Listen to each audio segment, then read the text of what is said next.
Alright guys, welcome back to another video. Devin, Zane back again.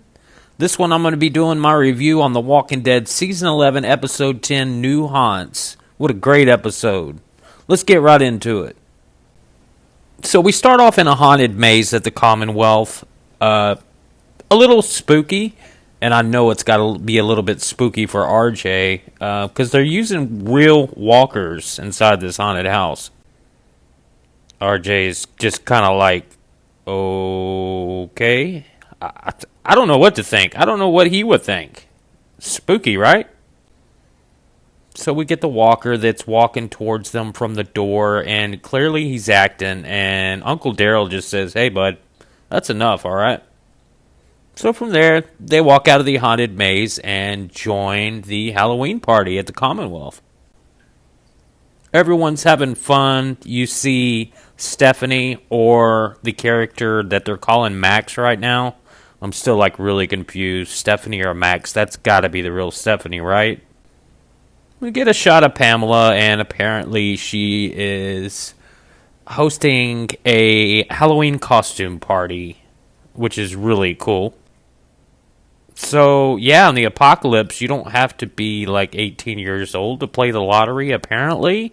10 lottery tickets for you, buddy. Look at that Mercer outfit. This next shot, we get Daryl and Carol. They're talking a little bit right after they talked with Connie and Kelly. And Carol's like, you should ask her to dance. Thought that was pretty damn hilarious. Also, we get a shot of Ezekiel, and not looking so well once again. They are so hinting at this cancer that he has. It's almost like they want us to think that Ezekiel's going to die. Is he? Let me know in the comments below. We also get some really cool interaction with Jerry and Ezekiel.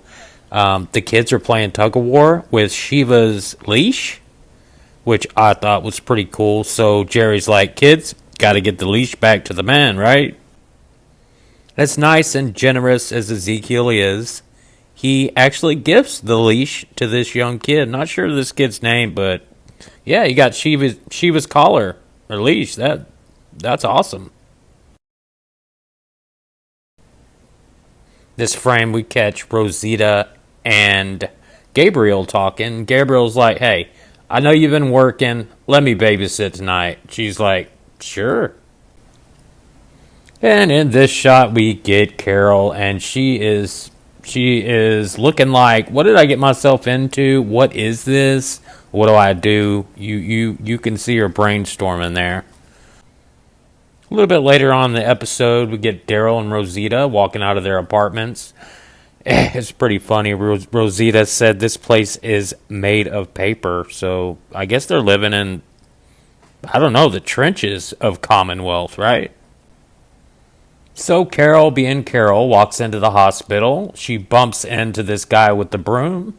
And it was a pretty funny little scene. She actually snags his keys without him even knowing at all. When we first saw this trailer, we thought Carol might have been snooping around and actually found something to do with the CRM, but turns out she is just trying to find Ezekiel's files to see exactly what's going on with his health. So, after a little talk with Yumiko's brother, Carol actually finds out that Ezekiel is way down the list on being seen by a doctor, or even far away from receiving any treatment at all. So yeah, that's what Carol was doing, just kind of snooping around, seeing, where Zeke's at as far as his treatment. Later on in the episode, this is pretty cool. We get a training exercise with Mercer. You got Rosita and a few other Commonwealth members. They get one knife. They're in teams of 2. And so it's kind of like Daryl's team versus Rosita's team. This is a pretty cool sequence. Mercer's like, we're looking for speed. We're looking for accuracy. We're looking for, teamship. Is that a word? Something like that. Anyway, yeah, he's like, we're going to work in teams and see who's the best out of the 2 groups, right? Rosita's like, Just let me handle this. Let me go first. I'm the badass here. Isn't that the truth, though, right? So this guy introduces himself to Daryl. This is the guy that he's teamed up with, and he introduces himself, and Daryl's like, "What's up, man?" Pretty funny little sequence there. So they're walking through this apartment, which is apparently full of walkers. You got Rosita right there with the knife. She's acting badass. They're communicating. They're doing everything how they should work as a team. So Rosita team actually ends up winning at this point. So in this next shot, we get Daryl's partner, and he apparently is kind of getting overwhelmed by the walkers. So Mercer just steps right in and kills the walker. So, yeah, towards the end of that, Mercer's like, Rosita, your team did great. Good job. He said, Daryl, you come with me. And we switch back to the Commonwealth. Everybody's having a good time. Judith meets a friend. She picks out a really cool record. Motorhead. All right, Motorhead. And she ends up giving it to Judith. Judith's so excited. Judith's like, can I have the receipt? And we get a shot of Princess wearing the tiara, looking like a princess, looking beautiful, asking the kids how's it's going. Everybody's having a good time at the Commonwealth. Except Carol. I mean, she's having a good time, but she's totally doing what she did in Alexandria, going undercover and trying to be sneaky and shit like that, right? She finds out that Lance can't provide wine for the masquerade, so she takes matters in her own hands. Somehow she gets outside the walls. So she finds this wine place, and apparently this is outside the walls, because later on in the episode, Lance said, so you found a way outside the walls. So, hey man, you're talking to Carol. Come on now. Well, we got Mercer, Rosita, Daryl, and Sebastian in the woods doing some combat training. Yeah, these four, they don't connect so well. At least not the Sebastian part. I mean, this kid's a dweeb. He's arrogant. He's annoying. I hope he dies soon. Don't you? And you can see the disgust all over Rosita's face. She's like, what are we doing with this dude? This is a waste of time. And you can tell by the look on Daryl's face, he's just like, dumbass. Looking at Sebastian. Just thinking, dumbass. And when I first saw Sebastian's look in this frame, I was like, man, it almost looks like, hey, I'm fixing to kill you, right? Well, that's kind of the vibe I got. He ends up wrestling with a walker, gets overwhelmed, and Daryl steps in and saves his life, right? And, of course, this little prick's like, why'd you do that? Throwing a fit and everything. Little did he know that his mom was nearby watching the whole thing. Yep, he screwed up. Mercer tries to explain to Daryl, hey, I know you're used to doing things on your own and handling things on your own, but things work differently around here. And Mercer's actually, I think, trying to build him up a little bit. He's like, I know you're a badass, but we do things a little bit different, and things can be good if you want it to be. And we get a shot of Dog. I'm sure some of you would think this is the best frame, best scene, best picture in the whole video, right? We know Dog's alive. He's healthy. Tongue hanging out. Yeah, I'm glad they showed us Dog. So the kids are doing kid things. Looks like they're drawing. And Daryl comes in from work. From a hard day at work, I guess. Say, how was your day, Judith? RJ, how y'all doing? Judith's like, look what I got. Super excited. Motorhead album. Badass. She's like, am I ever going to receive an allowance? Daryl's like, give me a little bit more time. a little bit more time. We get a pick of Lance just kind of freaking out, like, what am I gonna do? I have no wine. The wine's no good. He's freaking out. And guess who comes to the rescue? Yep. The wine distillery, or wherever she got the wine from, she was able to bring it back enough for the whole masquerade.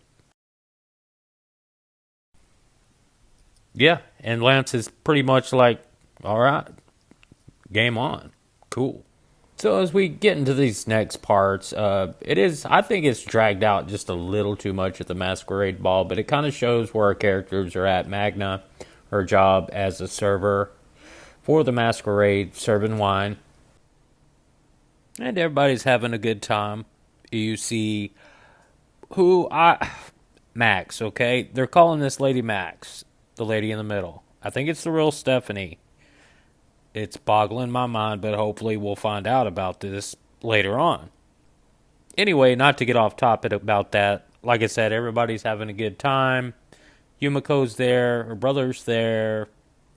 Magna's like, you got to try this wine, so. And then we pop outside, and this is where they are walking into the masquerade ball. And here's a picture of ignorant ass, I meant Sebastian, which has the balls to go and fix Daryl's collar. Yeah, I don't like this guy. But I do like Mercer, and I like his intro into this. He's like a celebrity when he's walking up the steps. He talks to Princess. He says, this is not me.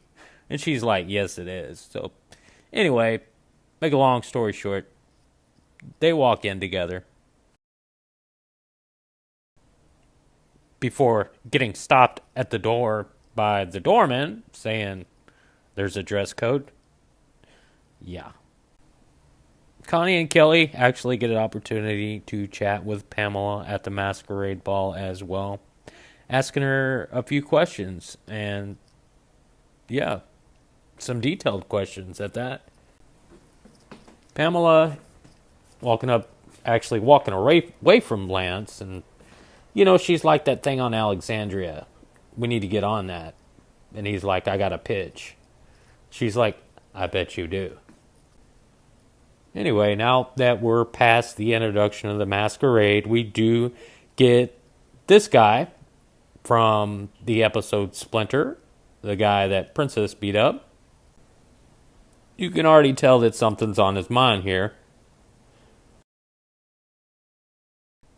While Pamela's speaking, he's looking upon her and ends up, yelling out of the whole crowd. And while Pamela was up speaking, he takes who they are calling Max, Pamela's assistant.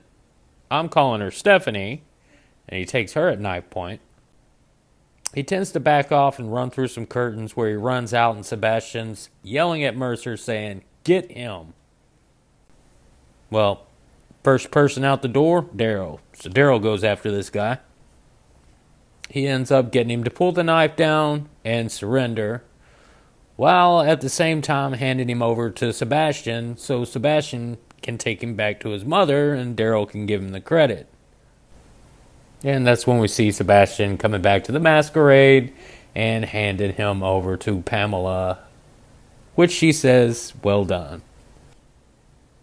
Before that, we heard him say, there are thousands more like us. There's thousands more like us.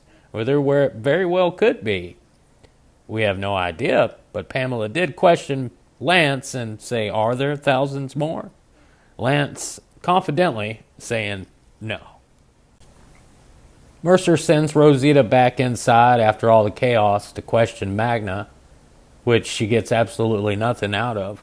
Ezekiel ends up showing up at Carol's door, and he wanted to give her a box, a special box to him, which was Henry's box. It's actually special to both of them. And they just kind of kick back. Carol grabs the wine and just starts drinking. Here we are at day 33 in the Commonwealth, and look at Daryl. Does That look okay on him? Because I'm not okay with that. However, Judith does look cute in the dress. And Daryl compliments her while she compliments him back, saying, well, you look official. They go back in the other room, and Daryl has a gift for Judith. He brings her a record player. She pops in the Motorhead album on vinyl, and they start jamming. In the meantime, while this song plays, the Commonwealth is busting into the waiter, his name is Taylor, into Taylor's house and raid his apartment. There we get Rosita, who discovers in the closet a secret doorway. She opens it and walks in and looks around, and this guy's place just looks creepy. There's signs of resistance all over the wall, Commonwealth painting and pictures.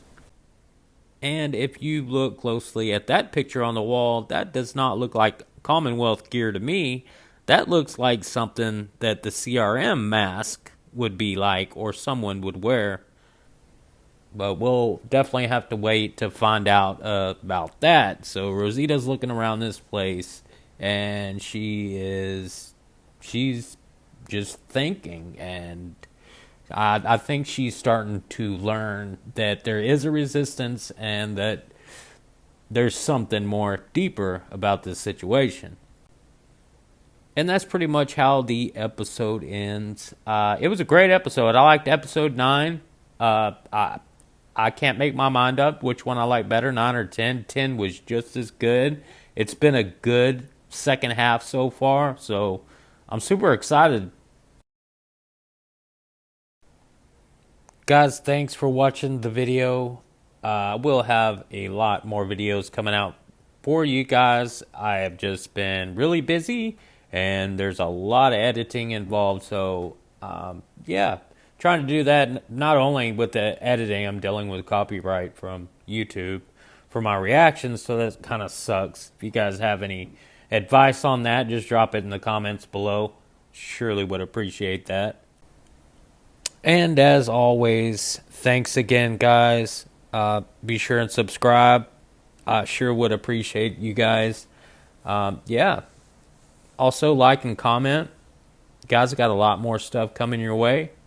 And until next time, peace.